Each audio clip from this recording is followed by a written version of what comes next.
Mister Jayesh Patel,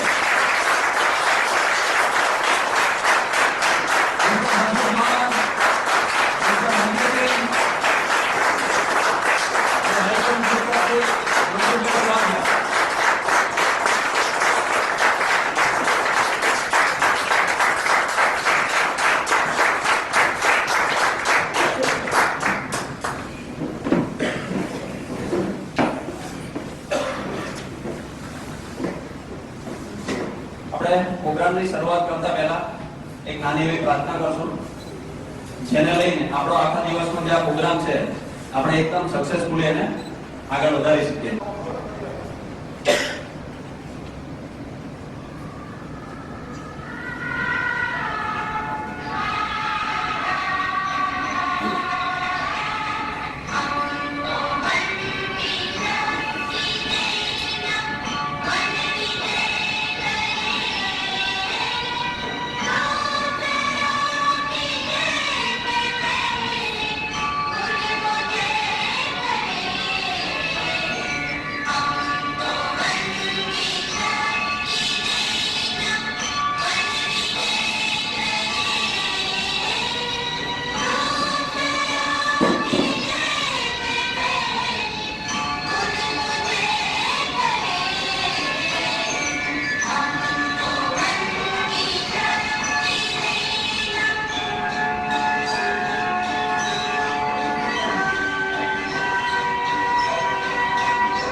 ये recording आपको बाद में काम आएगी।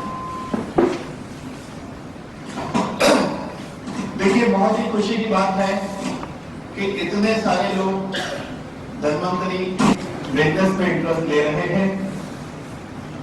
धन्वंतरी कंपनी के द्वारा एक बहुत ही यूनिक 200 साल के रिसर्च का प्रोडक्ट लॉन्च किया गया है। इसमें कंपनी ने अपॉर्चुनिटी दी है। अपॉर्चुनिटी दो तरह की है।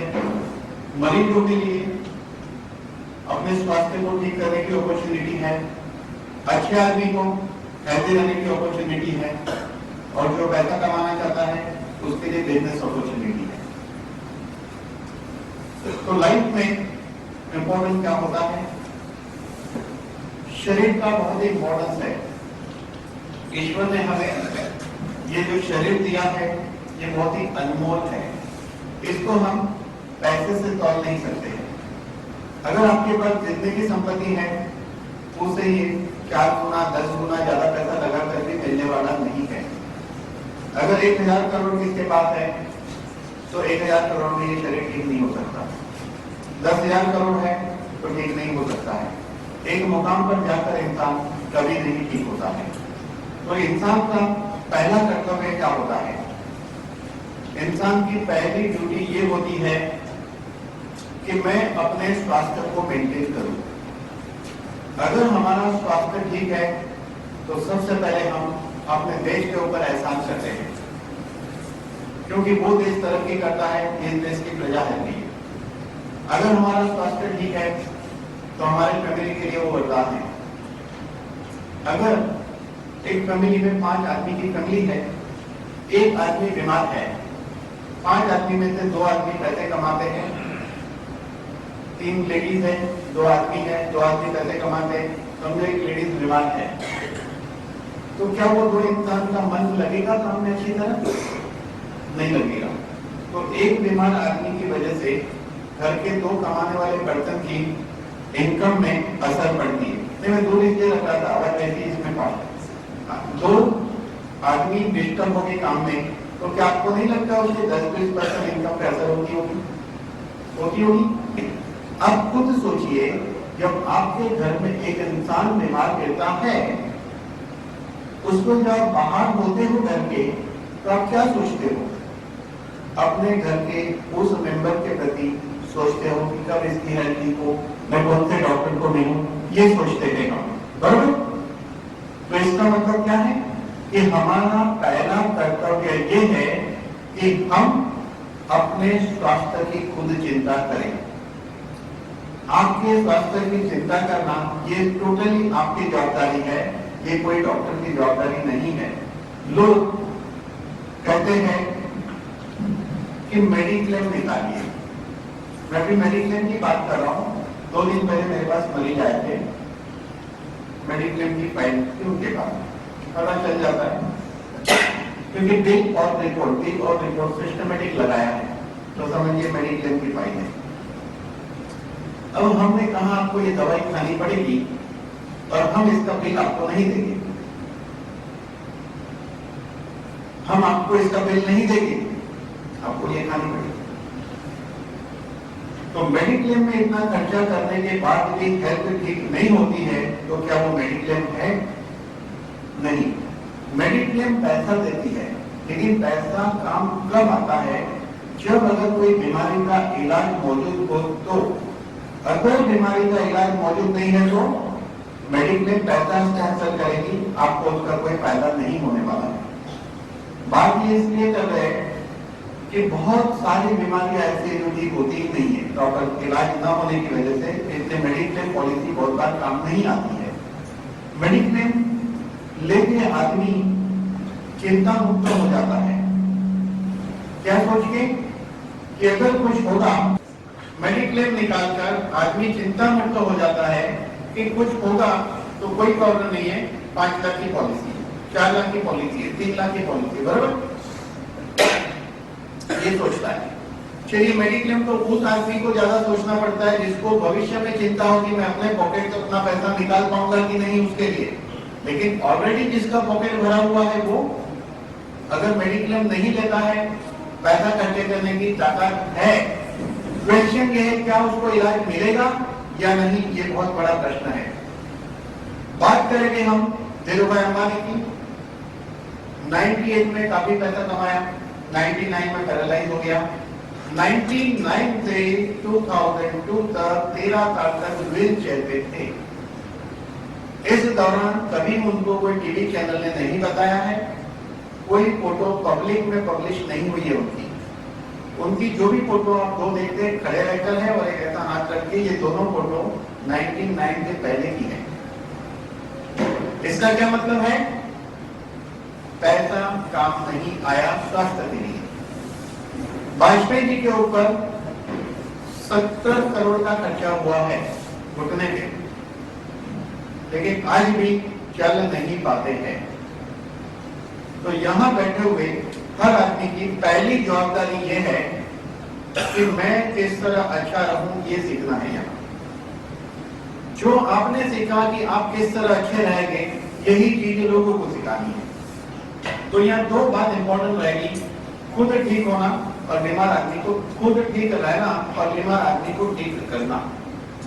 तो इसलिए यहाँ हमने इस बात से ये लेसन मिल रहा है, सबक मिल रहा है, ये हमें मिल रहा है इंपॉर्टेंट पॉइंट कि पहली ड्यूटी हमें स्वस्थ रहना है, हमारे देश के लिए और हमारी फैमिली के लिए और खुद के लिए। तो धन्वंतरी ने इसी बात को ध्यान में रखते हुए एक ऐसे यूनिक प्रोडक्ट को मार्केट में लॉन्च किया है।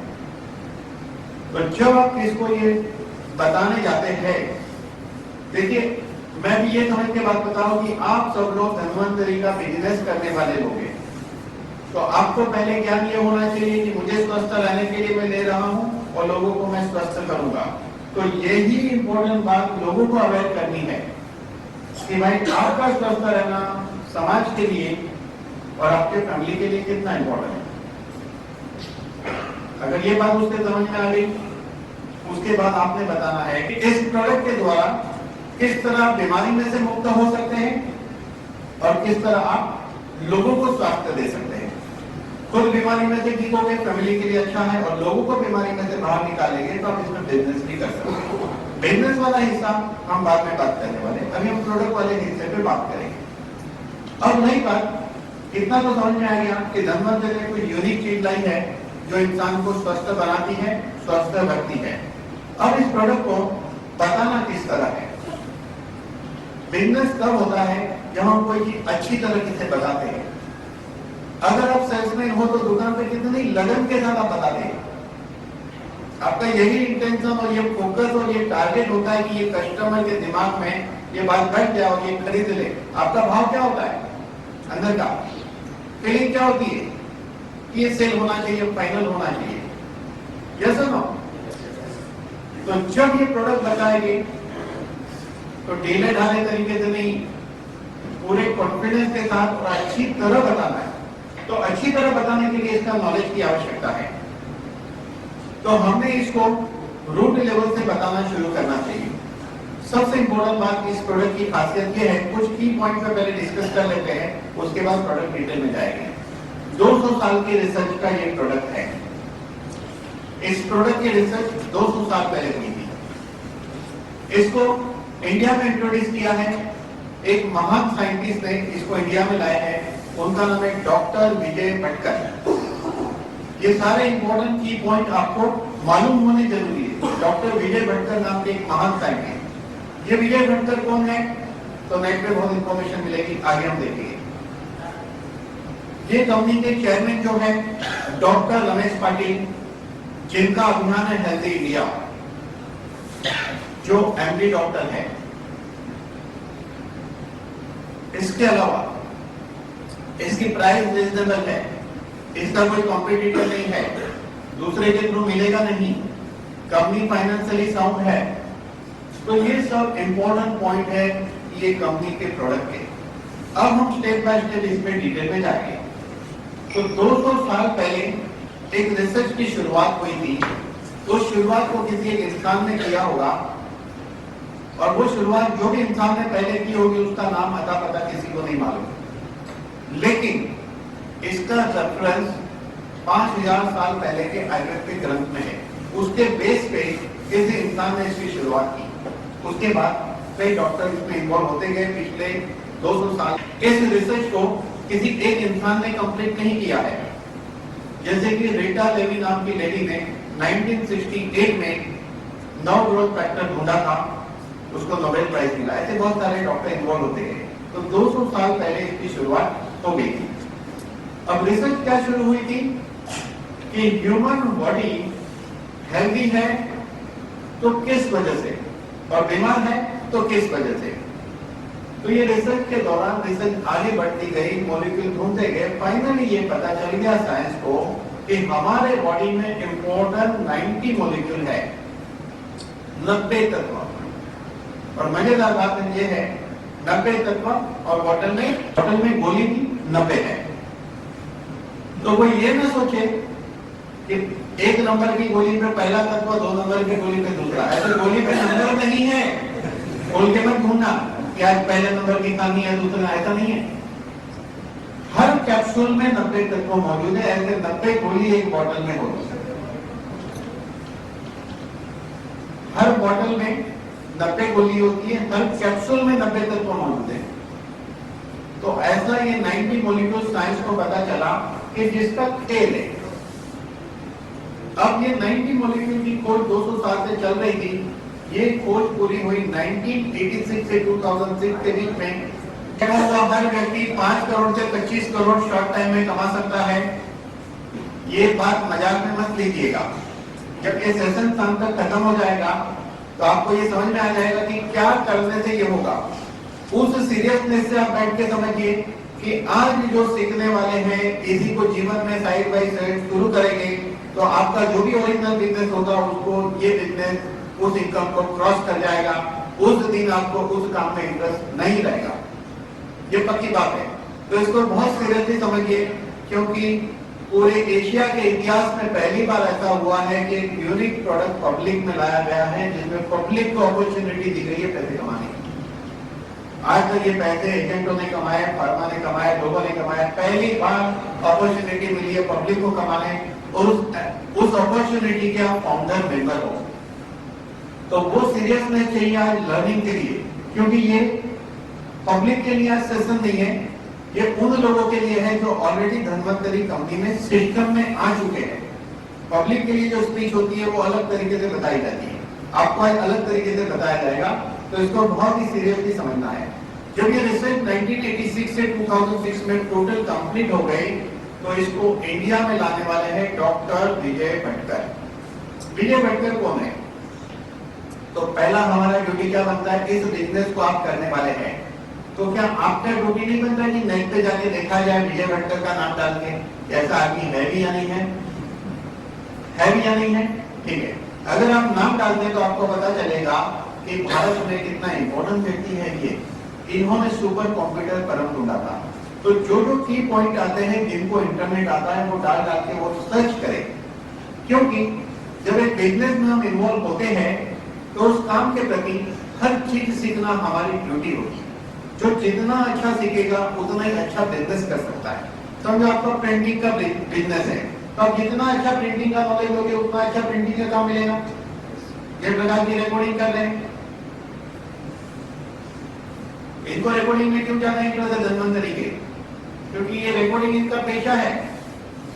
तो पेशे के कारण इन्होंने धन्वंतरी के प्रोडक्ट की इंपॉर्टेंस देखकर इन्होंने नया कैमरा खरीदा, टेक्नोलॉजी अपग्रेड की, और साथ साथ में धन्वंतरी का बिजनेस भी कर रहे हैं।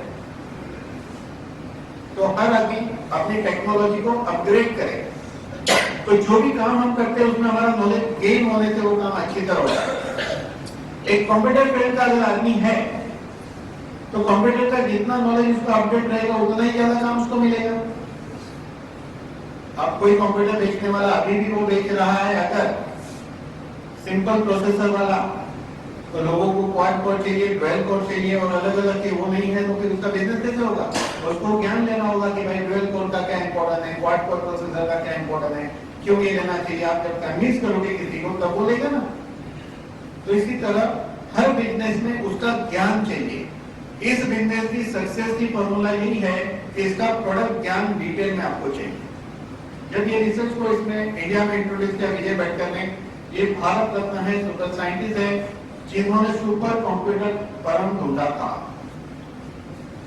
अब ये धन्वंतरी कंपनी के चेयरमैन है डॉक्टर रमेश पाटिल, जो एमडी डॉक्टर है एलोपैथी में, एमडी मेडिसिन है, बहुत बड़े डॉक्टर हैं। उनको 25 साल का एक्सपीरियंस है। उनके 25 साल के एक्सपीरियंस की वजह से जब ये रिसर्च उनके हाथ में आई तो उन्होंने क्या देखा? उन्होंने देखा कि इस रिसर्च के जरिए मैं अपने देश को हेल्दी बना सकता हूं, अपने देश के लिए कुछ कर सकता हूं। और ये भावना के साथ उन्होंने इसको एक अलग सिस्टम बनाया, क्योंकि जब वो पढ़ते थे उस पर उन्होंने एक निबंध लिखा था, एक ऐसे लिखा था, हेल्दी इंडिया उन्होंने उस वक्त लिखा था। और उस वक्त उन्होंने जो भाव से लिखा था, यानी कि बीज बोया था, वो पेड़ उन्हें 25 साल लगे और वो पेड़ उग गया। तो उन्होंने इसको फार्मा कंपनी न बनाते हुए एक ऐसी कंपनी बनाई कि जो पब्लिक के लिए है।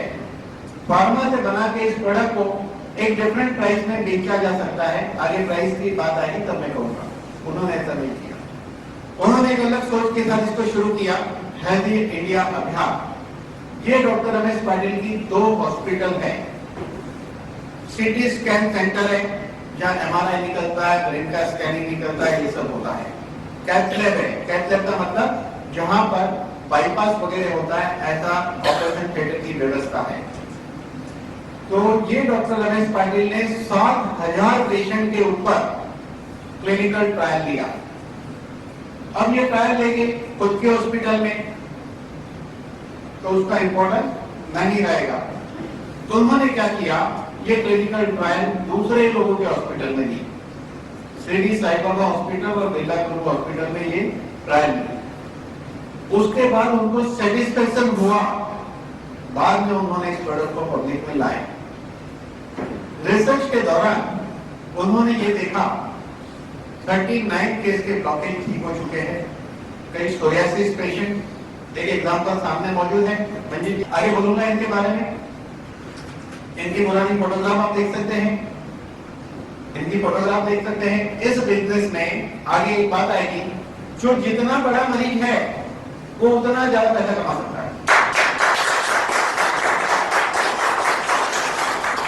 क्या आज तक कभी हुआ है कि मरीज ने इलाज कराने में पैसा कमाया हो? नहीं हुआ है। लेकिन इस कंपनी में ऐसा होता है, जो जितना बड़ा बीमारी का शिकार है वो उतना ज्यादा पैसा कमा सकता है। क्यों? आगे देखेंगे। क्योंकि लोगों ने देखा ये आदमी बीमार कैसे ठीक हो गया, सामने से रोकेंगे लोग, पूछेंगे आप कैसे ठीक है बताओ, आप बोलोगे इंग्लिश खाया, हमको भी दो। ऐसे में 3-4 एग्जांपल कहने वाला हूं, जिस एग्जांपल को आप पर्सनली मिल सकते हैं, आजू बाजू वाले को देख सकते हैं, और वो लोग आज बड़े पैमाने पे काम कर रहे हैं और बहुत बड़ी रकम कमा रहे हैं। ऐसे 2-3 एग्जांपल मैं बताऊंगा, और एक एग्जांपल मेरे पास है। जो आदमी चल नहीं सकता था, आज उसकी इनकम 45,000 रुपया पर मंथ, जिसको 5,000 की नौकरी कोई नहीं देगा, वो हालात में था वो, आज वो 45,000 रुपया पर मंथ कमा रहा एक आदमी है। तो ये मैं इसलिए बीच में दूसरे भी बिजनेस की बात बताई जा रही है, क्योंकि ये ट्रेनिंग सेशन है आप लोगों के लिए। यहाँ बैठा हुआ हर आदमी इस कंपनी का काम करके लाखों करोड़ों रुपया कमाने वाला है। इसलिए आज के दिन को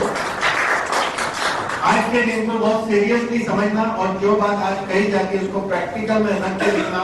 जो बात हम शाम तक में बताएंगे उसको अगर फॉलो करके वो नक्शे कदम पे चलते हैं, तो मैं आपको कहूंगा कि 3 महीने का आपका ग्राफ देखना क्या है, 6 महीने का ग्राफ देखना, 10 महीने का ग्राफ देखना, साल और 2 साल का ग्राफ देखना। आपको पता चलेगा कि जैसा मैं कहता हूँ वैसा होता है, लेकिन जैसा मैं कहता हूँ वैसा आप करते हैं तब। ये बात बहुत इंपॉर्टेंट है। तो जिस रास्ते से जो गया है, उस रास्ते से क्या डिफिकल्टी आती है उसको पता होता है, तो उसके गाइडलाइन से चलना चाहिए। इस बिजनेस की सिस्टम है कि जो लोग सक्सेस है उसकी गाइडलाइन को फॉलो करना है। ये बहुत इंपॉर्टेंट बात है। देखा कि डॉक्टर रमेश पाटिल ने R&D करने का इस प्रोडक्ट को लॉन्च किया है।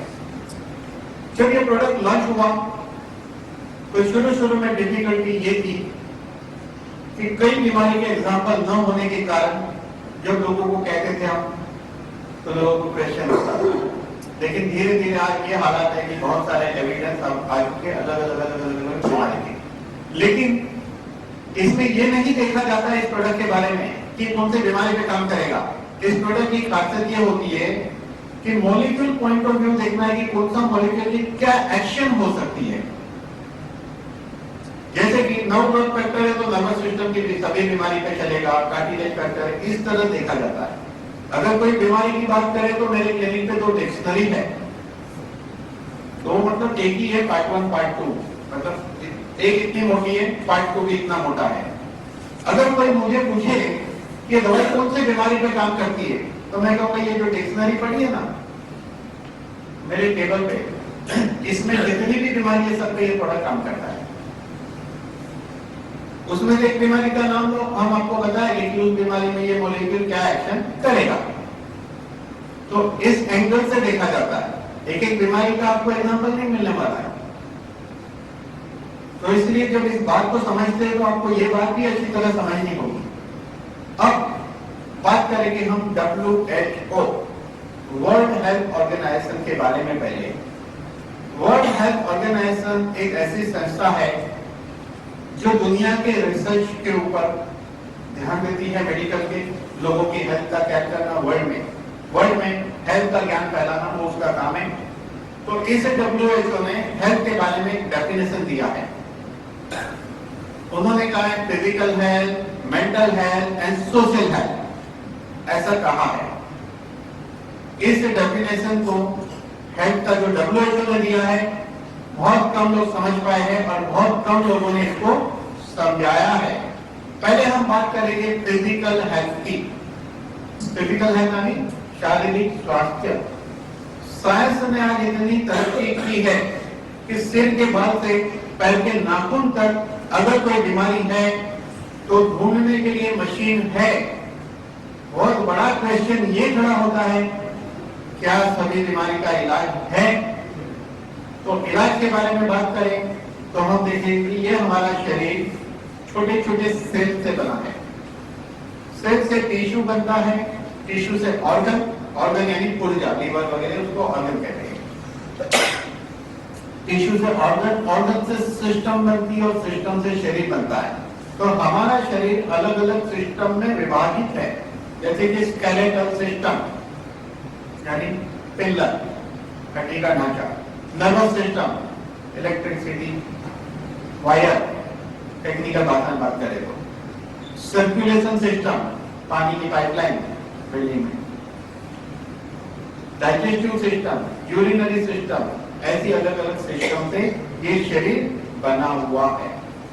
अलग अलग सिस्टम के अलग अलग डॉक्टर हैं, जैसे कि हड्डी के डॉक्टर को ऑर्थोपेडिक कहते हैं, नर्वस सिस्टम के डॉक्टर को न्यूरोलॉजिस्ट, न्यूरोसर्जन, न्यूरोफिजिशियन कहते हैं, cardiac specialist, lung specialist, kidney specialist, skin specialist, ENT, dentist, ऐसे ब्रांच है, अलग अलग ब्रांच है। क्योंकि ये साइंस बहुत बड़ा है, इसलिए इसको ब्रांचों में डिवाइड किया गया है। ऐसा नहीं लगता आगे चल के ऐसा होगा कि एक आदमी जा रहा है डॉक्टर के बाद, आंख के डॉक्टर के बाद, डॉक्टर साहब मेरी राइट आंख में कुछ तकलीफ हो रही है, बोलेगा सॉरी मैं लेफ्ट आंख का डॉक्टर हूं। शायद ऐसा भी हो जाएगा आगे, लेकिन बहुत हो रहा है, बढ़ रहा है शरीर हिस्सों में। तो हड्डी की अगर बात करें तो हड्डी की शायद ही कोई बीमारी के लिए दवा है, जैसे कि एड़ी में हड्डी बढ़ती है उसको स्पर कहते हैं, कोई इलाज नहीं है, स्टेरॉइड के इंजेक्शन लगाने पड़ते, 3 दिन आराम होता है। घुटने की बात करें तो वाजपेयी की एंजियो परेशान है, अगर किसी ने ऑपरेशन किया है छोटी एज में, तो यदि 55 साल में अगर या 50 साल में नी रिप्लेसमेंट कर दिया, ठीक है, तो जो ऑपरेशन की सक्सेस हो गया, बहुत अच्छी बात है। लेकिन क्वेश्चन ये है कि जिस लकड़ी पे स्क्रू लगना है, आज वो लकड़ी ठीक है, 10 साल बाद क्या होगा, वो बोन की डेंसिटी कम होगी, वो ऑपरेशन जो है धीरे धीरे अपना चमत्कार दिखाना शुरू करेगा। 50 साल में ऑपरेशन हो गया और कुदरत ने लिखा है कि इसको 85 ईयर जीना है, तो पिछले 15 साल कैसे होंगे आप सोचिए। घुटने के बाद आते हैं हिप में, आर्थराइटिस जैसे घुटने में होता है वैसे हिप में भी होता है, लेकिन हिप में और भी एक बीमारी होती है, कॉमन, बहुत कॉमन नहीं है, फिर भी पेशेंट बहुत है, उसको कहते हैं AVN, एविस्कुलर नेक्रोसिस, यानी कि जो हिप बोन होता है उसमें छेद हो जाते हैं, उसकी सरफेस रफ हो जाती है। ऐसे केस में वो हिप बोन को बदली किया जाता है, 10 साल चलता है फिर बदलना पड़ता है। थोड़ा सा ऊपर आएंगे लोअर बैक, लोअर बैक, ये पोर्शन को लोअर बैक कहते हैं, लंबर एंड सैक्रम को लोअर बैक कहते हैं। लोअर बैक के प्रॉब्लम यानी स्पॉन्डिलाइटिस, स्पॉन्डिलोसिस, नाउस कॉम्प्रेशन, स्लिप डिस्क, नो क्या, आप शायद ही कोई मरीज ढूंढ पाएंगे जिसने नाउस कॉम्प्रेशन के लिए 5 साल पहले ऑपरेशन किया हो और आज वो खड़ा रह गया, कहते उसे कवर में दर्द नहीं मिलेगा, ऐसा मरीज मुश्किल है। सिर्फ बीमारियां गर्दन में होती है, नो क्योर। ट्रोजन शोल्डर, हाथ जकड़ जाता है, उसको कहा जाता है फिजियोथेरेपी करो, ट्रोजन शोल्डर, तिजोरी तक हाथ नहीं जाता है। टेनिस एल्बो, जिसने टेनिस खेला नहीं लेकिन बीमारी का नाम है टेनिस एल्बो। लेडीजों को होने वाली एक कॉमन बीमारी है, काफी लेडीजों को होती, कार्पेट टनल या ब्रेस्ट में पेन होता है, उसका एक ऑपरेशन करना पड़ता है। रोमेटॉइड आर्थराइटिस, गठिया संधिवात, ऐसा हो जाता है ना टेढ़े मेढ़े, नो क्योर। एंकिलोसिस, आपने देखा हो तो ऐसे बेंड हो जाते हैं, उनको पीछे देखना है तो पूरा शरीर घूमते है, स्पाइन पूरी घूमती है ऐसे, जबकि हमारी स्पाइन ट्विस्ट होती है, उनकी स्पाइन वन पीस हो जाती है। एंकिलोसिस, उसको नॉर्मल लैंग्वेज में बाम्बू स्पाइन कहते हैं, ये ऐसी हो जाएगी स्पाइन, ये लकड़ी की तरह। ऑस्टियोपोरोसिस, बोन चौक जैसी हो जाती है, नो क्योर। तो ये हड्डियों की बीमारी क्यों नहीं होती है। नर्वस सिस्टम की बहुत कम बीमारी के इलाज है, जैसे कि एपिलेप्सी के मरीज 10-10 साल से दवाई खा रहे हैं, अभी भी खा रहे हैं। पार्किंसन कम फॉर्म नहीं ठीक होता है, multiple sclerosis, motor neuron, neurofibroma, neuralgia कहाँ ठीक होता है। हाई बीपी जिंदगी भर दवाई खाओ, डायबिटीज जिंदगी भर दवाई खाओ, थायराइड जिंदगी भर दवाई खाओ, एसिडिटी बरसों तक परेशान है लोग, कॉन्स्टिपेशन बहुत बड़ी प्रॉब्लम है, skin disease, psoriasis, no cure.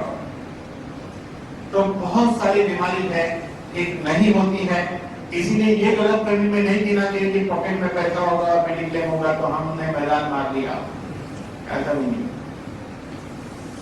तो WHO की व्याख्या क्या है? Physical health. हर आदमी को फिजिकल हेल्थ मिलनी चाहिए, कैसे मिलेगी वो प्रश्न आज यहाँ पर है। मेंटल हेल्थ, अब ध्यान देना मेरी बात पर, मेंटल हेल्थ के लिए पूरे हिंदुस्तान में शायद ही बहुत कम लोग काम करते होंगे। कोई डॉक्टर मेंटल हेल्थ के लिए, क्या कोई आदमी जाके कहता है डॉक्टर को कि डॉक्टर साहब आज मैं आपके पास आया हूं, मेरी मेंटल हेल्थ चेक करो, अगर कोई मशीन है तो, और मुझे बताओ कोई गड़बड़ी है क्या इसमें? है क्या कोई डॉक्टर? नहीं है। लेकिन जितना इंपॉर्टेंट फिजिकल हेल्थ का है उससे ज्यादा इंपॉर्टेंट है मेंटल हेल्थ का, क्योंकि ये शरीर बना है, मन और शरीर दोनों का मिलन है। इसीलिए मेडिकल भाषा में हर बीमारी को साइकोसोमेटिक कहते हैं। साइकोसोमेटिक यानी अगर आपको कोई बीमारी है तो जरूर आपका मन का हिस्सा भी रुकना है, जिसके बारे में कभी सोचा नहीं था। लेकिन एक एग्जांपल देना चाहूंगा, जिसके सिर पे बोझा होता है उसको लकवा होता है। मेरे पास एक मरीज आए थे 67 ईयर के, मेरे पास आने के 2.5 साल पहले उनको लकवा हो गया था। हमने कहा आपके सिर पे जरूर बहुत बोझा होगा, उन्होंने कहा नहीं, मेरे पास इतने पैसे हैं कि मेरी 60 पीढ़ी खा सकती है। मैंने कहा बहुत अच्छी बात है, कल से मैं आपकी 8वीं पीढ़ी अपना धंधा बंद। बोले नहीं डॉक्टर साहब ऐसा नहीं हो सकता है। मैंने कहा कोई बात नहीं, अपना धंधा चालू। इसका मतलब पैसा कितना भी हो कोई छोड़ेगा नहीं। तो मैंने कहा ये तो गजब की बात है। लेकिन तीसरी चौथी बार आया तो मुझे पता चला कि पहला लड़का उनका था 42 ईयर का, दूसरा लड़का 40 ईयर का, तीसरा लड़का 37 ईयर का। ये तीनों कुछ नहीं करते थे, ये तीन बोझा है तो करे भाई। माँ बाप के पास पैसे कितने भी हो, अगर उसका बच्चा कमाता नहीं है, होनहार नहीं है, तो वो उसके लिए बोझा है। आप अपने अड़ोस पड़ोस में देखना, वो माँ बाप इतना चिंता में है कि जिनके बच्चे कमाते नहीं है, और उनको ढूंढो ऐसे बच्चे को, या धनवंतरी में लाओ, बिजनेस मिल जाएगा उनको। तो ऐसे लोग जो कुछ काम नहीं करना चाहते हैं, तो ये काम मजे से करने वाला काम है, उनको धनवंतरी में लाया जा सकता है। और शायद सेम घटना धीरूभाई अंबानी के साथ हुई थी, सेम घटना। 98 में इतना पैसा कमाया कि उनको डाउट हो गया मेरे बच्चे संभाल पाएंगे कि नहीं। 99 में पैरालाइज हो गया और 2002 में गुजर गए, क्योंकि उस वक्त उनको नहीं पता था कि ये कितने होनहार है। अगर आप अपने बच्चों पे भरोसा करना चाहिए, आपको पहले ही डाउट है तो पहले से आप बोझा समझ रहे, जबकि वो बोझा नहीं है, तो भी ये घटना हो सकती है। बोझा है या बोझा समझा जाओ, प्रॉब्लम तो आएगा। जिसको डर है उसके घुटने पे असर होती है। क्लियर? वाजपेयी जी को देश की चिंता थी, क्या होगा भाई? कुछ नहीं, किसी के बिना गाड़ी रुकती नहीं, ये चलते रहती है। इंदिरा गांधी गई तो क्वेश्चन खड़ा हुआ था, अब देश का क्या होगा? लोग बड़े टेंशन में आ गए, लेकिन कुछ नहीं हुआ, अच्छा ही हुआ। मारुति कार आई, तरह तरह की गाड़ी आई, कहां रुकी? प्रोग्रेस तो हुआ ना। मोबाइल पे आया उसके बाद कुछ प्रॉब्लम आई नहीं। ये संसार है, ना मेरे बिना रुकेगा ना आपके बिना रुकेगा। संसार की गति अपने आप चलती है, ज्यादा इधर प्रेशर नहीं डालने का, है कि नहीं? हम सोचते थे हमारे माँ बाप है तो सब कुछ ठीक है, अब आप कमा रहे ठीक है सब कुछ, है कि नहीं? वक्त की बात है। तो ये संसार में ये बोझा नहीं लेने का, अब क्या होगा कल क्या होगा, सब बराबर हो रहा है, बराबर होते जाएगा। खाली हमने अपना काम बराबर करना चाहिए, ये बात बहुत इंपॉर्टेंट। जिसको फाइनेंशियल इनसिक्योरिटी, ऐसे लोग देखिए, पैसा है तो चले जाने का डर, नहीं है तो नहीं आने का डर। स्पाइनल कॉर्ड प्रॉब्लम, ब्रेन की हड्डी में प्रॉब्लम, ये मैंने कुछ एग्जांपल दिए हैं कुछ एग्जाम्पल दिए हैं, लेकिन हर बीमारी के पीछे मानसिक स्थिति जोड़ता है। तो मैं आपको सिर्फ छोटी सी बात कहूंगा, हर इंसान के लिए सुबह उठने से रात को सोने के वक्त तक में कौन सी चीज आपको यहां तकलीफ देती है, उसको पहले गोली मारो, यानी कि उसका सॉल्यूशन निकालो, उसको अपने जीवन में से खत्म करो। उस बात को, आपको जो भी चीज तकलीफ देती है उसका पहले सॉल्यूशन ढूंढना है। आपकी बीमारी का सॉल्यूशन आपके हाथ में मौजूद है। तो इस तरह हमारी मानसिक स्थिति का बहुत इंपॉर्टेंट रोल है। आगे उसके ऊपर मैं बात करने वाला हूं डिटेल में दोपहर के बाद। अब बात करेंगे सोशल हेल्थ की। WHO ने कहा फिजिकल हेल्थ मिलना चाहिए सबको, मेंटल हेल्थ मिलना चाहिए, सोशल हेल्थ मिलना चाहिए। सोशल हेल्थ यानी कि आपकी समाज में क्या पोजीशन है। आप आनंद में रहते हो तो आनंद में कितना लोग आपको वैल्यू करते हैं, कितने लोग आपको जानते हैं, और जानते हैं तो क्यों जानते हो, नहीं जानते तो क्यों नहीं जानते, कुछ वजह होगी। अगर मेरा दोस्त मेरे मोहल्ले में सबसे बड़ी बिल्डिंग बनाता है तो सबसे ज्यादा खुशी किसको होगी, आपको होनी चाहिए ना, लेकिन होती है उसको, हमको नहीं होती। आप क्या सोचेंगे, पिछली बेंच पे बैठता था, पीछे से तीसरा नंबर आता था, इसका होमवर्क मैं करता था, ये बड़ा आदमी कैसे हो गया, क्वेश्चन लगाते हो, बड़ा आदमी कैसे हो गया। लेकिन मिस्टर नटवरलाल ने एक मॉल बनाया, मालूम है अभी, आपको कोई प्रॉब्लम नहीं है, आप जानते ही नहीं उसको। काश तो आपका दोस्त होता तो प्रॉब्लम होता था, आप उसको जानते नहीं, इसलिए कोई क्वेश्चन ही नहीं। तो अगर मेरी गाड़ी आई तो बाजू वाले को प्रॉब्लम, बाजू वाले की गाड़ी आई तो मुझे प्रॉब्लम। सोचना ये चाहिए कि अगर बाजू वाले की गाड़ी आ गई, चलिए ठीक है, इस आदमी ने हमारे सोसाइटी में गाड़ियों की परंपरा का मुहूर्त किया है, अब मेरी आनी चाहिए। मंजीत जी ने गुजरात में डायमंड परंपरा का मुहूर्त किया है, मंजीत जी डायमंड हो चुके हैं लास्ट वीक में, अब बारी आपकी है। तो इसको कहेंगे सोशल हेल्थ, ताकि ये सोचो कि अब सब गाड़ी वाले हो जाएंगे अपनी सोसाइटी में। चलिए साल की मैंने तो शुरुआत की, कम से कम हम कहते हैं ना कि मेरे खानदान में किसी ने गाड़ी नहीं ली, मैंने ली, मतलब आपने शुरुआत की, कितने खुश होते हो, तो ठीक है, हमारे बिल्डिंग में किसी ने गाड़ी ली, ऐसा भी सोचा जा सकता है। तो समाज का मतलब ये नहीं है कि पूरा हिंदुस्तान समाज है मेरे लिए, और ना पूरा गुजरात और ना पूरा महाराष्ट्र। समाज की बहुत छोटी सी डेफिनेशन है। मेरा पहला समाज मेरा घर है। आपकी फोटो आपके घर में कैसी है बहुत इंपॉर्टेंट बात है। बात तो बहुत मीठी मीठी बात करते हो, और जैसे घर में पहुंचे रोक करने लगते हो,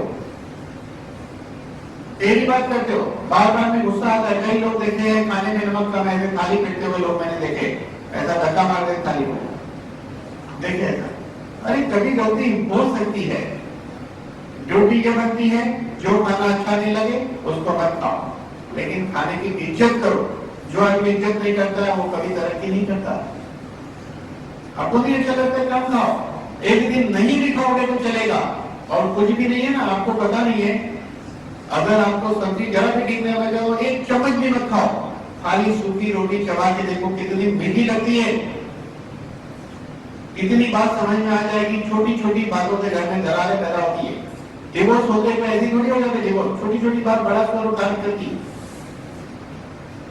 पहले तो लव था, अट्रैक्शन था, लव मैरिज हो गया, कहां गया वो लव। प्रॉब्लम क्या है, सोशल है। क्योंकि जो चीज हमें चाहिए वो हमें अच्छी लगती है, जो अच्छी है वो हमें नहीं चाहिए। सोचो इस बात पे, जो चीज हमें चाहिए वो हमें अच्छी लगती है, जो अच्छी है वो हमें नहीं चाहिए। नंबर 2, जो चीज हमें अच्छी लगती थी वो हमें मिल गई, अब उसकी वैल्यू कम होने लगती है। तो पहली बात पे सोचना है, दूसरी बात पे संभालना है। जो चीज हमें अच्छी लगती है वो हमें मिल गई, उसकी वैल्यू कम होने लगेगी। जैसे कि शादी हो गई 25 साल में, लव मैरिज, 22 साल की लड़की 25 साल का लड़का, अब उम्र हो गई 35, उसकी हो गई 32, अब आपको अच्छी नहीं लगेगी, फिर आप 22 साल को देखो, तो प्रॉब्लम है। वो बदलते हुए स्वरूप को ब्यूटी समझी जाए, वो बदलते हुए स्वरूप को ही ब्यूटी समझ के अभी भी प्यार किया जाए, तो जिंदगी के आखिरी साल तक प्यार मोहब्बत बरकरार रहेगा। तो आप अपने फैमिली मेंबर को चाहना शुरू करो, उसको अच्छी तरह देखो, इज्जत से देखो, उसको वैल्यू करो, उसके प्रति अच्छा सोचो और अपने स्वभाव को अच्छा है तो और अच्छा बनाएंगे। मैं नहीं कह रहा हूं बुरा है, अच्छा है तो और अच्छा बनाएंगे, ये जरूरी है। जीवन की मजा, घर का आनंद पहले, घर में आनंद होना चाहिए। अगर मैं कहता हूं आपके घर में आनंद का वातावरण होगा, उसका इंप्रेशन बाजू वाले को लगेगा, उसका इंप्रेशन बाजू वाले को लगेगा, उसके फैमिली में भी चेंज आएगा, पूरे बिल्डिंग में चेंज आएगा। आपका स्वभाव, आपका वर्तन आपको पूरे बिल्डिंग में रिलेशन मेंटेन करने के लिए मजबूर कर देगा, लोगों को मजबूर कर देगा आपसे संबंध बनाने के लिए। ये पक्की बात कहता हूं मैं अपने एक्सपीरियंस से बोल रहा हूं। ये नहीं, ग्रंथि है, ग्रंथि आपने बना लिया है कंसेप्ट, फिर कुछ नहीं हो सकता कि कुछ चीज ग्रंथि बन जाती है। तो आप अपने अड़ोसी पड़ोसी से ग्रंथि मत बनाओ। पहले तो ये सोचो कि मेरा पड़ोसी कितना अच्छा है, उसे रिलेशन बनाओ ना, काम वही आएगा। रिलेटिव बाद में आएंगे, भाई भी बाजू दूर रहता है तो बाद में आएगा, भाई भी कभी कभी बोलता है मैं भी कितनी बाद में आता हूं। आप चले जाओ, आप निकल जाओ। तो कहने का मतलब यह है सोशल है। अभी जो मैंने डेफिनेशन कही, इसमें कहां पर हमारी गड़बड़ी है उसको सुधारना है। अब बात करेंगे फिजिकल हेल्थ यानी कि प्रोडक्ट की। गुजराती में कहावत है, पहलू सूखते जाते नरिया, पहलू सूखते जाते नरिया। अगर दुखी होते हो तो आप अपनी वजह से, दूसरे की वजह से नहीं। तो बात करेंगे हेल्थ की। आज से 50 साल पहले डॉक्टर कम थे, पेशेंट कम थे, और आज डॉक्टर ज्यादा है, पेशेंट ज्यादा है। डॉक्टर बढ़ने से पेशेंट बढ़ने चाहिए कि कम होने चाहिए? रियल में देखो तो कम होने चाहिए। वो ये है कि पेशेंट बढ़े हैं। कोई मंत्र विंत्र करेगा इसका, डॉक्टर और पेशेंट बढ़ रहे हैं? आपको ऐसा लगता होगा कि आजकल तांत्रिक विद्या बहुत फेमस हो गई है। तो कारण ये है कि एयर पोल्यूशन, हवा। हम सबसे ज्यादा क्या लेते हैं? हवा। 21,600 बार हम सांस लेते हैं और छोड़ते हैं, जो पोल्यूटेड है। ये कितना पोल्यूशन है कि अहमदाबाद या बड़ौदा या सूरत ऐसे सिटी में हर आदमी 4 से 5 सिगरेट का धुआं ले रहा है। कानपुर में इतना धुआं है कि हर आदमी 10 सिगरेट पी रहा है। मुंबई में हर आदमी 8 सिगरेट पी रहा है। इतना धुआं हम लेते हैं। आज से 50 साल पहले धुआं नहीं था और कम था। हवा के बाद एक पानी। हवा के बाद अगर कोई चीज हमारे शरीर को ज्यादा लगती है तो वो है पानी। कितना लगता है? 3 से 5 लीटर। कैसा पानी मिलता है हमें? बंद पाइपलाइन से आता है, बरसों पुरानी पाइपलाइन है, सूरज की रोशनी गिरती नहीं है, क्लोरीन से प्यूरिफाई होता है। अगर आपकी इमारत 20 साल जुनी है तो मेन पाइपलाइन 20 साल तक भी है। आज तक किसी ने यह नहीं सोचा कि पाइपलाइन कितने वर्षों में बदलनी चाहिए। आपके एरिया की पाइपलाइन कितनी पुरानी होगी, क्या पता। फिर बात करेंगे खाने की। खाने के हर चीज में कहीं ना कहीं केमिकल है। चाहकर भी हमें शुद्ध खाना नहीं मिलेगा। दिल्ली में एक कंपनी 13 साल से शुद्ध घी बेचती थी। 6 महीने पहले न्यूज में बताया, वो शुद्ध घी बनता था जानवरों की हड्डी से। हम सब खा चुके हैं। क्यों? क्योंकि या तो घी ने ट्रैवल किया होगा या तो हमने ट्रैवल किया होगा। उसके बावजूद हम लोग वेजिटेरियन है, ये खुशी की बात है। यह भी खुशी की बात है, हम लोग वेजिटेरियन है। तो इस तरह कहीं ना कहीं नकली दूध बनता हुआ सुना है, बराबर। तो ये सब चीज कहीं ना कहीं खेतों में केमिकल यूज होता है, हमारे बॉडी में जा रहा है। हवा पानी पूरा पोल्यूटेड है, तो उसकी गड़बड़ी तो होनी है। जो 50 साल पहले ठीक था आज ठीक नहीं है, इसलिए डॉक्टर बढ़ने से पेशेंट बढ़े। उसके बाद बात करें नशा। कोई आदत जीवन में बढ़ रही है। लोग क्या कहते हैं, पार्टी में जाओ, आप ड्रिंक नहीं करते? मैंने कहा मैं करता हूँ, ड्रिंक रोज 3 लीटर करता हूँ, 5 लीटर भी करता हूँ कभी, मैं ड्रिंक करता हूँ। लेकिन हम उसकी बात नहीं कर रहे, हम तो विस्की की बात कर रहे हैं। अच्छा, मैं समझा कि पानी की बात कर रहे हैं। तो मतलब लोगों को लगता है तो भाई आप शराब नहीं पीते, कई बार तो लोगों को लगता है शराब पीना स्टेटस होने के कारण लोगों ने शुरू किया है कि पार्टी में गए, 5 स्टार में तो शराब नहीं पिएंगे तो लोग क्या कहेंगे, इस चक्कर में कई लोगों ने शुरू किया है, कई लोगों को मैं जानता हूं। अब नशा जो है ये क्यों करना पड़ता है मालूम है? जिंदगी में नशा कम हो चुका है, लोग इतने आर्टिफिशियल हो गए कि जिंदगी में नशा कम हो चुका है। मैं कहता हूं जिंदगी अपने आप में एक नशा है। मैं तो बोलता हूं तो नशा आता है, खाने का नशा अपना है, चाय पीने का नशा अपना है, और जब रात को काम करके जब बिस्तर पे सोते तो सोचो कितना अच्छा है कि ईश्वर हमें आराम से सोने को दे रहा है। जिंदगी के हर मोड़ पे नशा ही नशा है, फिर भी नशे की जरूरत पड़ रही है क्योंकि ज्ञान नहीं है। नशा हर चीज में है, नशा हर चीज में है। हमें पीना ना आया, जिंदगी खूबसूरत है, हमें जीना ना आया। अब आज के सेशन के बाद लास्ट में ये शेर बदल जाएगा। शाम को 6 बजे क्या शेर होगा? नशा हर चीज में है, नशा हर चीज में है, हमें पीना आ गया, जिंदगी खूबसूरत है, हमें जीना आ गया। तो ईश्वर ने हमें जीवन जीने के लिए दिया है, तो आज से डिसाइड करिए हम ढंग से जीना सीखेंगे। ढंग से जीना सीखने का पहला क्या है? Physical health, mental health, social health. ये तीनों के लिए प्रयत्न होगा आपका, ताकि आपके जीवन में परिवर्तन आए, जीवन में नशा आए, जीवन अच्छा बने। अब उसके बाद बारी आती है लेजी लाइफस्टाइल है, जीवन में श्रम खत्म हो चुका है। हम लोग फिजिकल हार्डवर्क बहुत कम करते हैं। इसके अलावा बहुत बड़ी चीज मैं बताने जा रहा हूं, तनाव। तनाव का मतलब है स्ट्रेस और टेंशन। स्ट्रेस और टेंशन, टेंशन के लिए कारण होता है, जैसे कि आपके 10-20 लाख नहीं अटके तो टेंशन है, पैसे आगे पे टेंशन खत्म। लेकिन मैं बात कर रहा हूं स्ट्रेस की, जिसके लिए कोई कारण ही नहीं है। तनाव के लिए कोई कारण नहीं होता है। समझो कि आप एक 10 माले की बिल्डिंग में 7वें माले पर रहते हो, आपने लिफ्ट के लिए बटन दबाया, आपने देखा कि लिफ्ट ऊपर आ रही है, लेकिन अचानक पता चला कि लिफ्ट ऊपर आ रही थी, लेकिन अब बीच में से नीचे जा रही है। आपके अंदर कुछ होने लगता है, एक हलचल होने लगती है आपके अंदर, आप इंपेशेंस हो जाते हो, कुछ गड़बड़ होती है, नॉर्मल भाषा में हम कहते हैं दुखी हो जाते हैं। फिर आपको लिफ्ट मिल गई, रिक्शा को रोक रहे हो, रिक्शा वाला मना कर रहा है, 2 रिक्शा वाले मना कर दिया, आपके अंदर कुछ होने लगता है, हलचल होने लगती है, गड़बड़ शुरू हो जाती है। फिर रिक्शा मिल गई, सिग्नल पे रुक गई, लेट हो रहा है, इसके अंदर कुछ हो रहा है, हलचल हो रहा है, पेशेंट हो रहा है, दुखी हो रहे हो। और ऊपर से एक नया प्रॉब्लम, गवर्नमेंट ने जो मीटर लगाया वो भी घूम रहा है, उससे भारी प्रॉब्लम, इसलिए और हलचल हो रही है।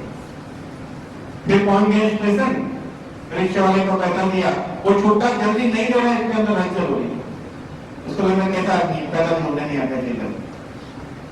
फिर ब्रिज चढ़ के प्लेटफॉर्म पे जाना है, बड़ी भीड़ है, आप क्या सोचो कैसे लोगे? चलना तक नहीं आता। जैसे कि आपको अकेले को चलना आता, बाकी सब लोग भूल गए। आपको अकेले को चलना आता, बाकी सब भूल गए, और यही बात आपके पीछे वाला सोचा कैसे लोगे? चलना तक नहीं आता।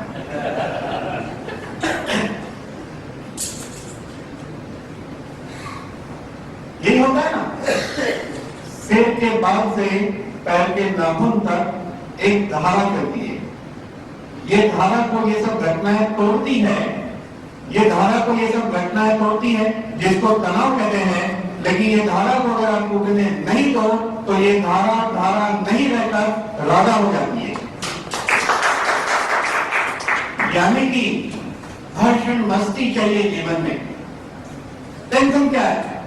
अभी यहाँ है तो यहाँ रहो ना, जहाँ की सोच रहे हो वहां जाएंगे तब सोचेंगे ना। मान लीजिए आज संडे है तो आप सोचो कितना अच्छा ज्ञान ले रहे, ये सोचो यहाँ रहो, शाम को क्या करना है शाम को देखेंगे।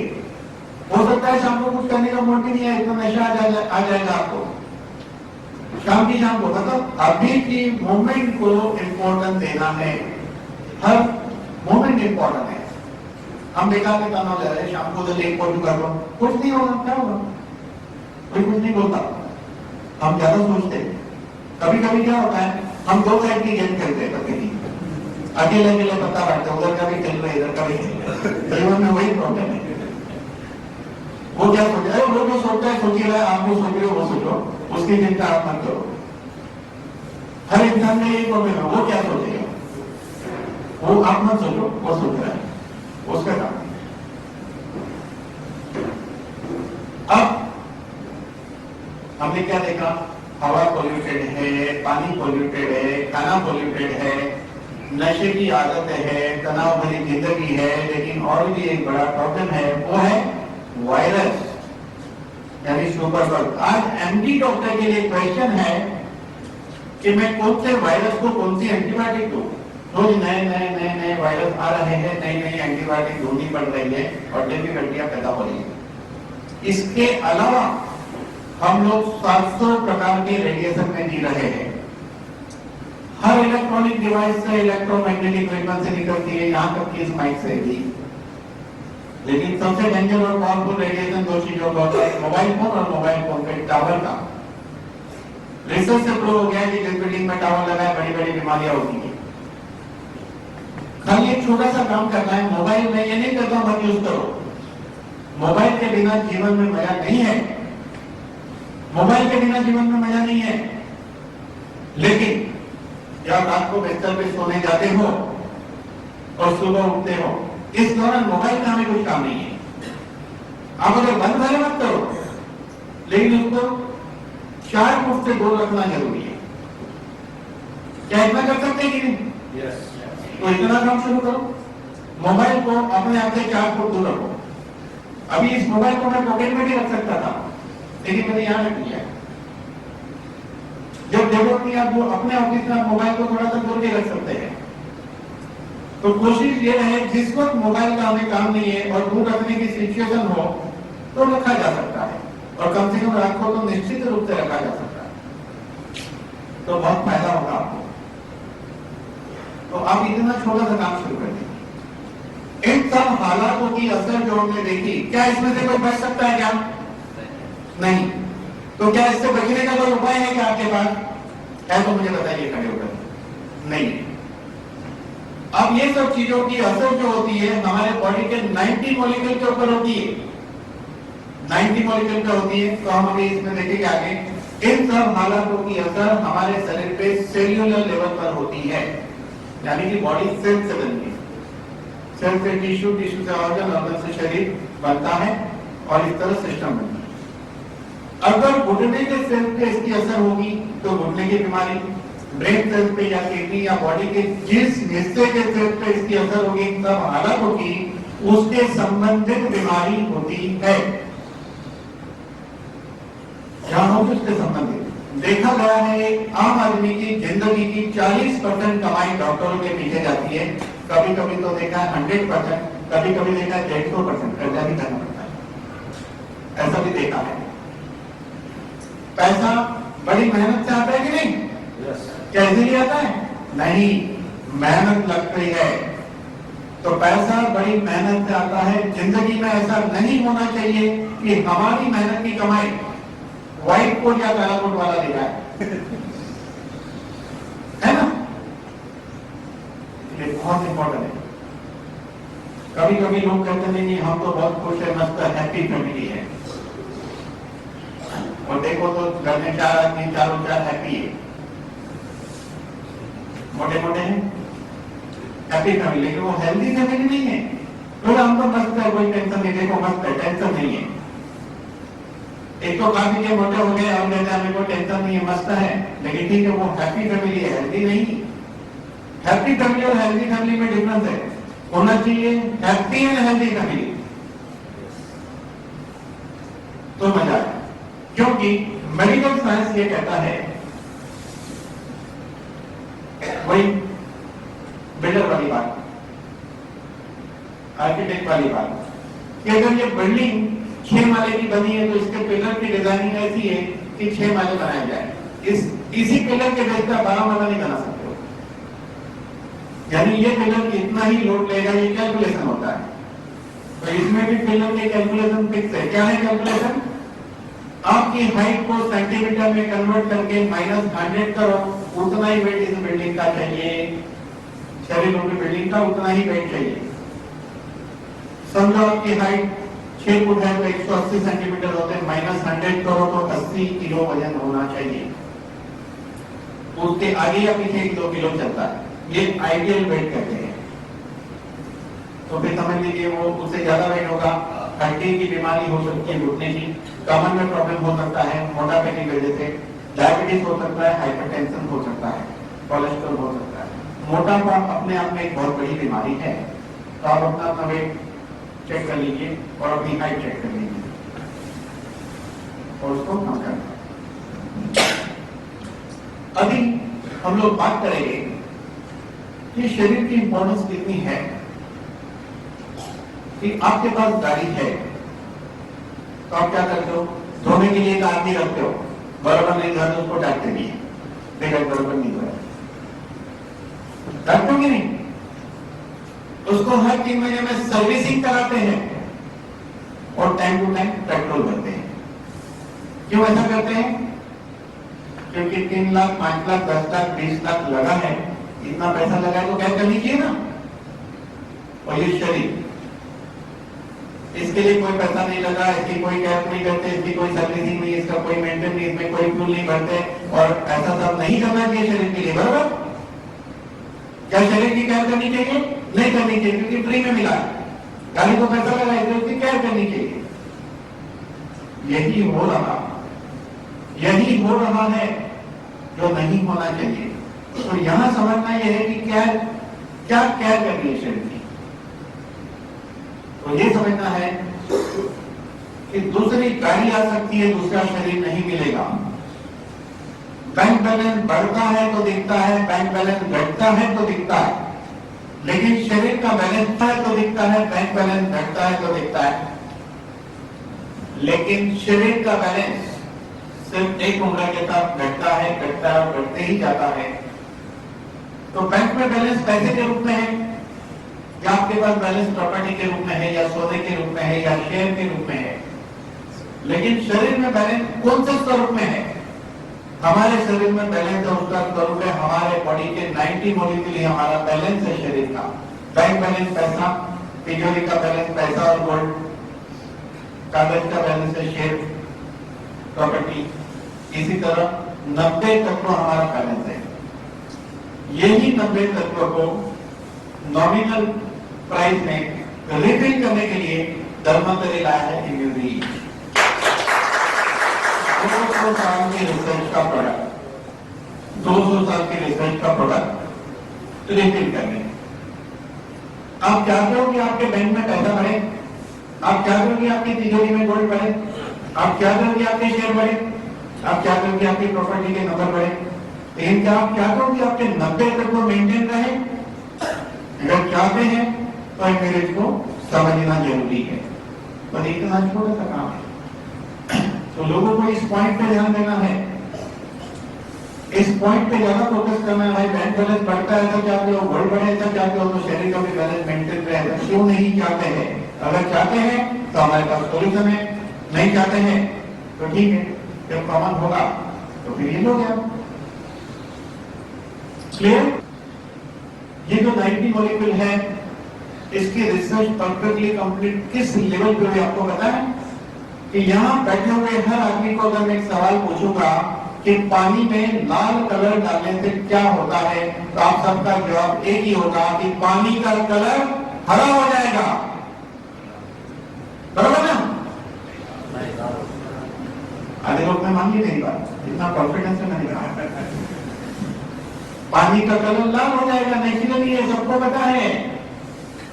पानी में लाल कलर डालने से लाल ही होता है। इसी तरह इसमें जो 90 मॉलिक्यूल है, जैसे बताए हैं वैसे ही काम करते हैं। इसीलिए लैंसेट और पबमेड में इसका रेफरेंस है। दुनिया में बहुत कम दवाई का लैंसेट और पॉकेट में रेफरेंस है, यानी कि वहां पे तब आ सकता है जब ये प्रूव हो जाए। तो उस लेवल पे ये प्रूव हो गया है जिस तरह पानी में लाल कलर डाला। इसमें अगर कार्टिलेज ग्रोथ में तो कार्टिलेज बनेगा ही, प्लेटलेट डेवलपमेंट तो प्लेटलेट बनेगा ही, उस तरह प्रूव हुआ कि पानी में लाल कलर लाल होगा ही। इसीलिए लैंसेट और पॉकेट में रेफरेंस है। एमडी डॉक्टर को ये कहेंगे तो कोई सवाल उठेगा नहीं। ये एमडी डॉक्टर का प्रोडक्ट है, पब्लिक में लाया गया है। तो इस तरह लैंसेट और पॉकेट जैसा रेफरेंस है। जिस 90 तत्वों की हम बात कर रहे हैं, कंपनी की एक छोटी सी बुक है, उसमें 90 तत्वों के पूरे नाम दिए गए, तत्वों के नाम दिए गए हैं सिस्टमेटिक। ये दवा होने के कारण दुनिया को जो सर्टिफिकेट लगते हैं, एफडीए, जीएमपी, हलाल, वो सारे सर्टिफिकेट इसको मिले हुए हैं। ऐसे ही प्रोडक्ट है। ये 90 तत्व 3 हिस्से में विभाजित होते हैं। 90 तत्व 3 हिस्से में विभाजित होते हैं। पहले हिस्से को ग्रोथ फैक्टर कहते हैं, दूसरे को इम्यूनोमोड्यूलेटर और तीसरे को एंटीऑक्सीडेंट। ये तीनों का परफेक्ट मीनिंग आपको जानना जरूरी है। ये तीनों हिस्से के परफेक्ट मीनिंग आपको जानने जरूरी है। तो पहले बात करेंगे हम ग्रोथ फैक्टर के बारे में। ग्रोथ का मतलब होता है विकास।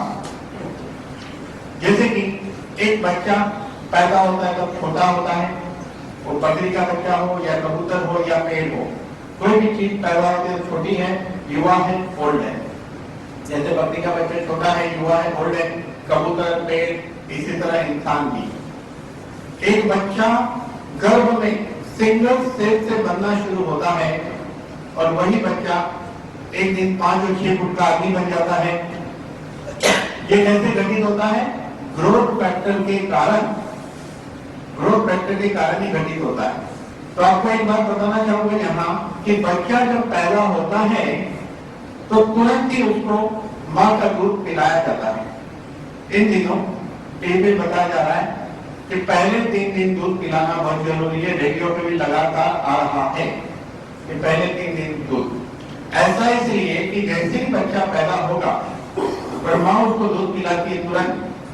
बॉडी के 50 ऐसे कार्य है जो चालू हुए नहीं है उसके पैदा होने के बाद। जैसे ही वो दूध पीता है पहला फर्स्ट टाइम, बॉडी के 50 ऐसे फंक्शन है जो शुरू हो जाते हैं उस तरह कि जैसे सॉफ्टवेयर को पासवर्ड मिल गया और काम शुरू हो गया। इस तरह 50 फंक्शन शुरू हो जाएंगे। इसीलिए पहले 3 दिन का दूध का इंपॉर्टेंट है। आप अपने आजू बाजू एक चीज की इंक्वायरी करिए कि जो बच्चा पैदा हुआ तब रोया नहीं, उसमें डिफेक्ट होगी। इसलिए बच्चे को रोना चाहिए, नंबर 1 कंडीशन। नंबर 2, बच्चे को माँ का दूध पीना चाहिए। अगर बच्चा रोया नहीं तो भी डिफेक्ट आएगी। बच्चे ने माँ का दूध नहीं मिला पहले 3 दिन तो भी डिफेक्ट आएगी उसमें। 2 घटना कंपल्सरी है, तब जीवन की शुरुआत हो सकती है। अब ये बच्चा माँ का दूध पिएगा, उसके बाद उसके अंदर ग्रोथ फैक्टर जो इसके अंदर अलग अलग है वो काम करते हैं और उसका विकास होता है। ग्रोथ फैक्टर का एक्चुअली मतलब क्या है? Very low molecule weight peptide को ग्रोथ फैक्टर कहते हैं। यानी कि ग्रोथ फैक्टर पेप्टाइड से बने हैं। पेप्टाइड कैसे बनता है? कम से कम 2 अमीनो एसिड और 50 से कम अमीनो एसिड के कॉम्बिनेशन से अलग अलग टाइप के पेप्टाइड बनते हैं और उससे अलग अलग ग्रोथ फैक्टर बनते हैं। जब ये 50 के ऊपर होगा तो वो प्रोटीन बन जाता है। प्रोटीन किडनी को नुकसान करता है, पेप्टाइड किडनी को रिपेयर। तो इस दवाई के अंदर जो 90 मॉलिक्यूल है उसका रियल स्वरूप है पेप्टाइड। रियल स्वरूप क्या है? पेप्टाइड। ये पेप्टाइड होने के कारण किडनी पेशेंट को नुकसान नहीं करेगा। इस पॉइंट पे बड़ा ज्यादा ध्यान देना चाहिए, क्योंकि अक्सर पेशेंट कहते हैं ये दूध से बना है, किडनी पेशेंट को नहीं चलेगा। तो अब क्वेश्चन ये है कि 90 मॉलिक्यूल पहली बार जब मां के दूध से मिलता है बच्चे को और उसका ग्रोथ शुरू होता है, अगर ये 90 मॉलिक्यूल जिंदगी भर चले आपके तो आप जब तक जिंदा है आपके नाखून में भी बीमारी नहीं हो सकती है, लेकिन अक्सर ऐसा नहीं होता है। हमने जो सब हालातें देखी, हवा, पानी, खुराक, स्ट्रेसफुल लाइफ, ड्रिंक, रेडिएशन, इन सब हालातों की असर हमारे शरीर पे होती है, जिसकी वजह से एक उम्र के पहले या एक उम्र के बाद इसमें के कई मॉलिक्यूल वीक होते हैं और खत्म होते हैं, और उसकी वजह से जो बीमारी होती है तो उस बीमारी को ठीक करने वही मॉलिक्यूल चाहिए जो हमको एलोपैथी दवा, होम्योपैथी दवा, आयुर्वेदिक दवा या कोई भी स्वरूप में आज तक नहीं मिलता था, जो अब मिलने लगा है। वही मॉलिक्यूल फिर से चाहिए, तो वो कहां से मिलेगा? तो साइंस ने खोज शुरू की। इस खोज की शुरुआत 200 साल पहले हुई थी। तो साइंस को पता चला कि गाय जब बच्चा पैदा करती है, बच्चे को जन्म देती है, तो पहले 3 दिन के दूध में सेम 90 मॉलिक्यूल है और 4 गुना पावरफुल है, ह्यूमन बॉडी से 4 गुना पावरफुल है। तो साइंटिफिक मेथड से पहले 16 घंटे के दूध में से 90 मॉलिक्यूल डिराइव किए गए हैं, जिससे इम्यूनिटी बनी है। कैसे बनी है? पहले 16 घंटे के दूध से 90 मॉलिक्यूल डिराइव करके इम्यूनिटी बनी है। अब ये पेप्टाइड की साइज क्या है? पेप्टाइड जो मॉलिक्यूल की साइज क्या है? Size 0.1 nanometre. अभी कितना छोटा होता है कि बाल की थिकनेस 10,000 नैनोमीटर है। बाल की थिकनेस है 10,000 नैनोमीटर, यह है 0.1 नैनोमीटर, यानी कि 10,000 गुना से भी ज्यादा छोटा मॉलिक्यूल। इतना छोटा होने के कारण हमारे बॉडी के सेल्स में एंटर होकर माइटोकॉन्ड्रिया को रिपेयर करता है, डीएनए सिंथेसाइज करता है। अगर ये घटना हो सकती है तो इस पृथ्वी पे ऐसी कोई बीमारी नहीं है जिससे दवाई काम नहीं कर सकती है, क्योंकि ये घटना बहुत इंपॉर्टेंट लगती है। ये घटना बहुत इंपॉर्टेंट लगती है। अब हम अलग अलग ग्रोथ फैक्टर की बात करेंगे, जैसे कि इसके अंदर है epidermal growth factor, fibroblast growth factor, insulin like growth factor 1, insulin like growth factor 2, nerve growth factor, platelet derived growth factor, transforming growth factor alpha and beta, फिर इसमें प्रोलाइन डी पॉलीपेप्टाइड। ऐसे जब हम देखेंगे इसको, ये सारी चीज कंपनी ने उसमें लिख के दी है। ये एक एक टाइटल को अगर आप गूगल में डाल के पढ़ना शुरू करेंगे, गूगल में डाल के पढ़ना शुरू करेंगे तो आपको पता चलेगा कौन से इंस्टीट्यूट ने क्या रिसर्च की है। आप जो दवाई खाते हो ना, शायद उस दवाई पे इतनी रिसर्च हुई होगी। कौन सा इंस्टीट्यूट ने क्या रिसर्च की? अगर पढ़ने रोज 3 घंटा बैठोगे तो ज्यादा वक्त नहीं लगेगा, 3 से 5 साल में पढ़ाई खत्म हो जाएगी।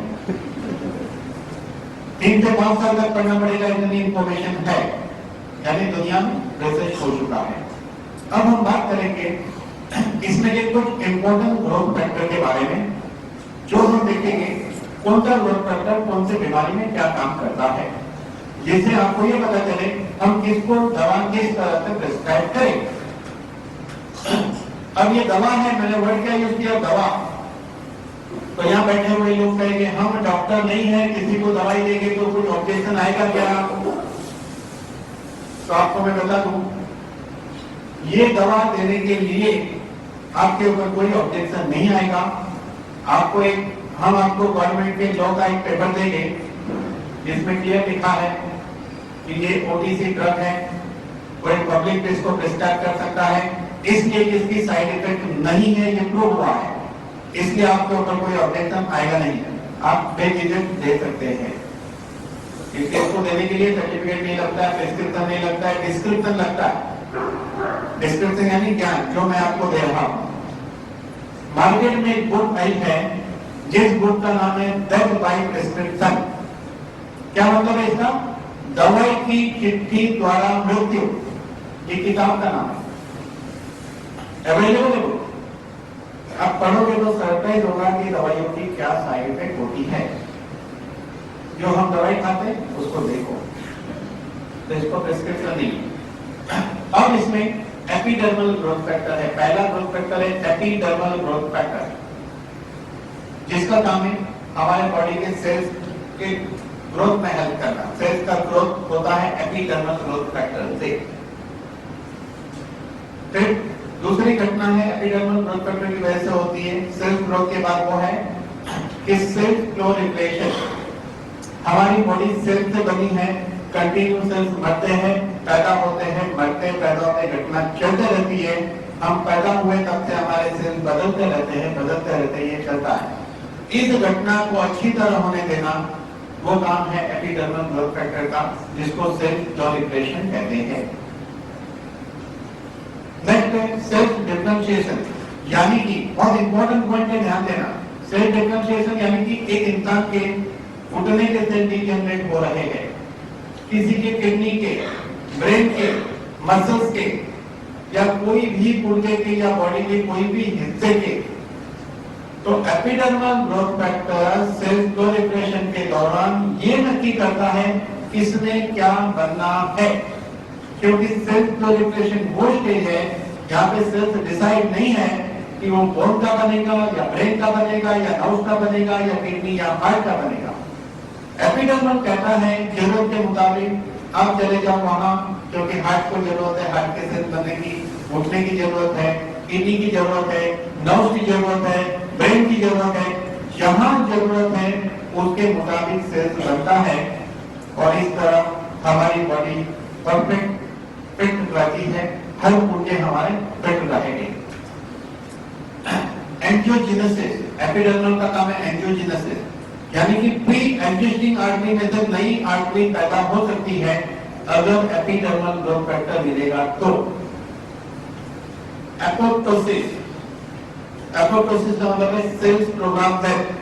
हमारे सेल्स जब पैदा होते हैं तब डिसाइड वो कब मरेंगे, ये हमारे शरीर की सेल्स की लाइफ को बढ़ाता है, इसीलिए इसको एंटी एपोप्टोसिस कहते हैं। यानी कि मनुष्य का आयुष्य इससे बढ़ेगा क्योंकि हमारे सेल्स का आयुष्य बढ़ रहा है।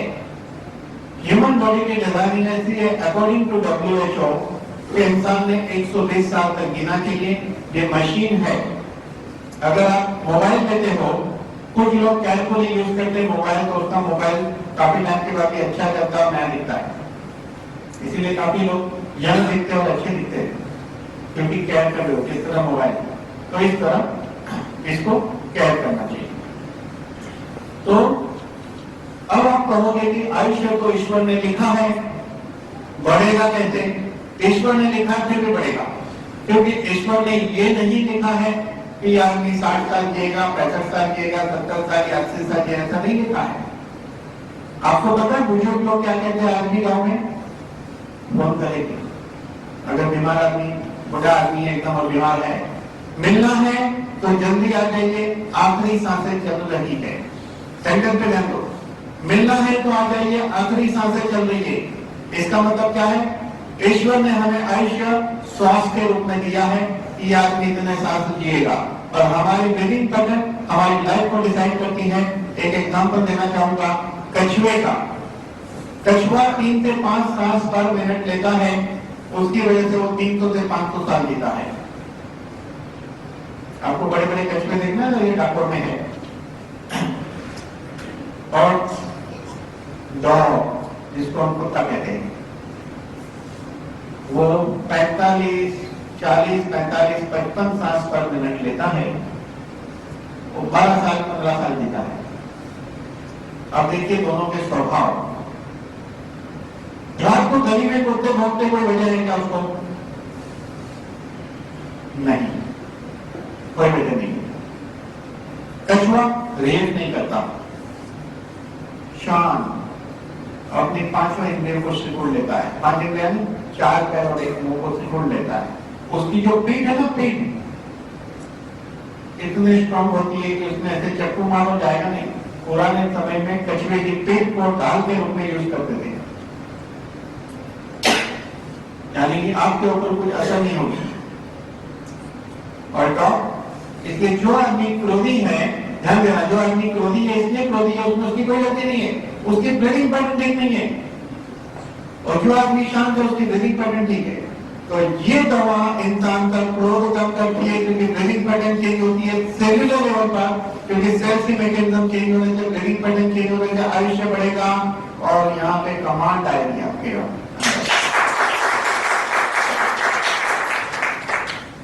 पक्की बात है, 6 महीना आके देखो आपका कोरोना बदल जाएगा, गुस्से पे काबू आ जाएगा।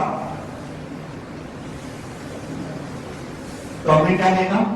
पहला मॉलिक्यूल इस दवाई में है वो है एपिडर्मल ग्रोथ फैक्टर। और इंपॉर्टेंट बात, ये एपिडर्मल ग्रोथ फैक्टर पूरे एशिया के अंदर इम्यूनिट के अलावा कहीं नहीं है। तो इसका मतलब जितने क्रोधी आदमी उसको दवा खिला सकते हैं। सिंपल।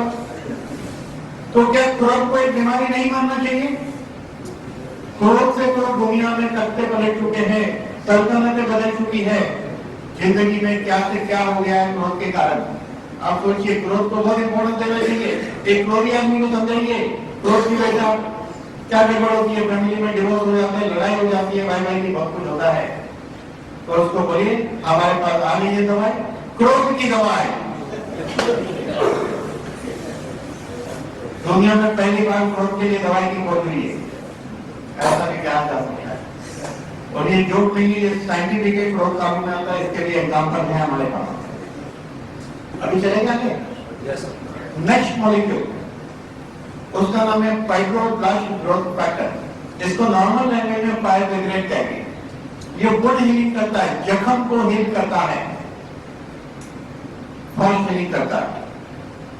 ये एंजियोजेनेसिस में हेल्प करता है, लेकिन इसका सबसे इंपॉर्टेंट रोल है एम्ब्रियोनिक डेवलपमेंट, गर्भ के विकास में ये मदद करता है। जब एक गायनिक डॉक्टर कहते हैं लेडीज को कि गर्भ का विकास नहीं हो रहा है, कोई सॉल्यूशन नहीं है, तो क्या चांसेस है? मिसकैरेज होगा, डिफेक्टिव बच्चा पैदा हो सकता है, प्रीमेच्योर डिलीवरी हो सकती है। ऐसी लेडी को चाहिए फाइब्रोब्लास्ट ग्रोथ फैक्टर, जिसकी वजह से गर्भ का विकास अच्छी तरह होगा। कहते ना वजन नहीं बढ़ता है गर्भ का, इससे होगा।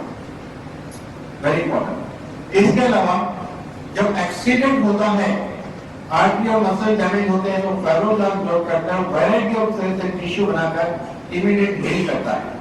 मेरे पास एक एग्जांपल है, मुंबई में थाना में एक आदमी का पैर का एक्सीडेंट बहुत बुरी तरह हुआ, मसल्स चूर चूर हो गए, हड्डी के कई टुकड़े हो गए, आर्टरी काफी डैमेज हो गई, नर्व डैमेज हो गई, वेन डैमेज हुआ, मसल्स मेजर डैमेज थे।